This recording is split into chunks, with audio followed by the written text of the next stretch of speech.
ठीक काम करेगा और जुताई हो जाएगी और इतना नुकसान तो हो ही जाता है। फिर दोबारा खड़े हो जाएंगे। यहाँ क्या कोई कंस्ट्रक्शन हो रही थी, पक्के की दीवार ढहेगी, पिलर टूट के बांस है, फिर अपना बांध देंगे। हिसार में जो हुआ ठीक नहीं हुआ। हिसार में सरकार को हाँ, सरकार कहाँ ठीक कर रही, सरकार तो कर ही नहीं रही ठीक। किसानों पर लाठीचार्ज करा वहाँ पे और किसानों पर मुकदमे लिख दिए। जिन किसानों को चोट लगी वे भी मुकदमे लिखवा लगे, तो क्या सरकार लिख देगी? आप कह रहे हैं किसानों में सरकार में सहमति हुई है, उसी मुद्दे को सहमति हुई थी, लेकिन 2 दिन बाद में मुकदमे लिखने, तो सरकार अपने वादे से पीछे हटी। क्या तावते तूफान की चेतावनी पहले से मिल चुकी थी, सरकार ने पुख्ता इंतजाम नहीं किए, जिसकी वजह से काफ़ी जाने गई हैं कई राज्यों में। हाँ, कई राज्यों में बहुत जान गई।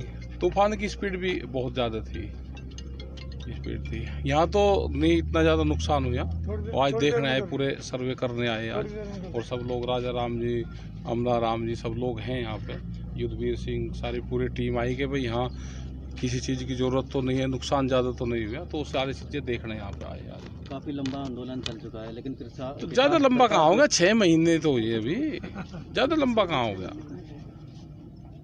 अभी नहीं ज़्यादा लंबा हुआ, अभी तो चला गया ये।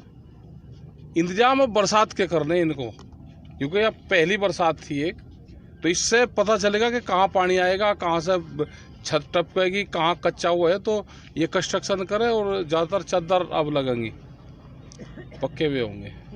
जैसे महामारी चल रही है, अब ब्लैक फंगस भी आ रही है इसका संक्रमण के बाद। देखो, बीमारी का रास्ता हॉस्पिटल जाता है और किसान आंदोलन का रास्ता पार्लियामेंट जाता है, दोनों के रास्ते अलग अलग हैं।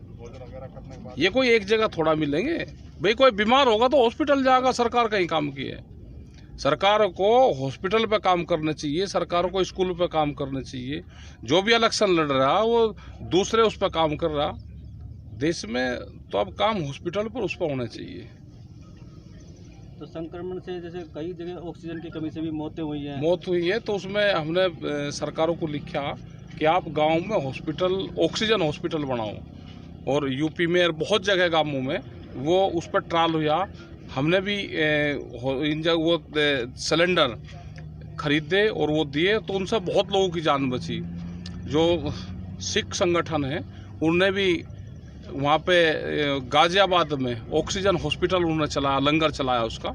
और अब एक बड़ा करीब 200 बेड का हॉस्पिटल उनको दे दिया चलाने के लिए, और वे वहाँ पे चला रहे हैं। जो इंटरनेशनल खालसा एड वाले हैं वे चला रहे हैं, पूरा सिख समाज उसको चला रहा है और बड़ा सहयोग कर रहे हैं। अब तो उत्तर प्रदेश सरकार ने भी उसको अलॉट कर दिया 200 सिलेंडर हर रोज़ के लिए, जैसे हॉस्पिटलों को देते हैं। तो उनसे बहुत लोगों की जान बच रही।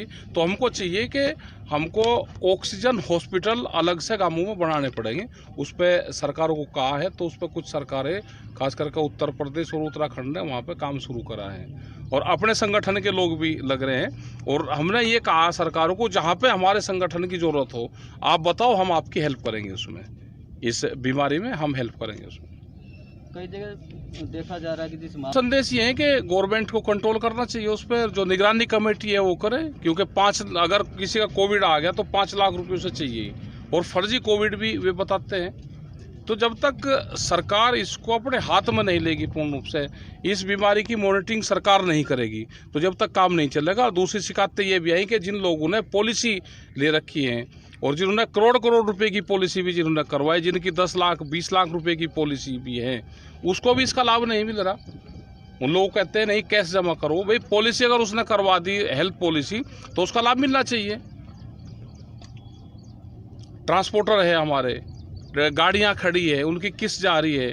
तो कोविड में जिस तरह से 20 लाख करोड़ रुपया पिछले साल भारत सरकार ने कहा कि हम निकाल रहे हैं, तो इनको भी होना चाहिए। उनकी किस्तें हैं जो वो करते हैं, होटल वाले हैं, ये हैं, तो वो भी आ गए ना, तो वो भी उसमें आना चाहिए। स्कूल है भाई, स्कूल के अगर माफ़ होगा, कुछ उनको मिलेगा, तो वो बच्चों की भी फीस माफ़ करेंगे।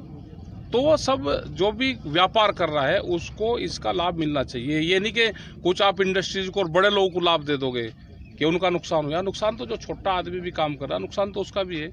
एक टैक्सी ड्राइवर है, नुकसान उसका भी है, तो उसकी भी भरपाई सरकार को करनी चाहिए। किसान का भी है, किसान का कर्जा है, ब्याज है, तो इन चीज़ों पे भी छूट मिलनी चाहिए उसको। वेजिटेबल्स का किसान है, जो सब्जी का किसान है वो सबसे ज़्यादा देश में बर्बाद हुआ।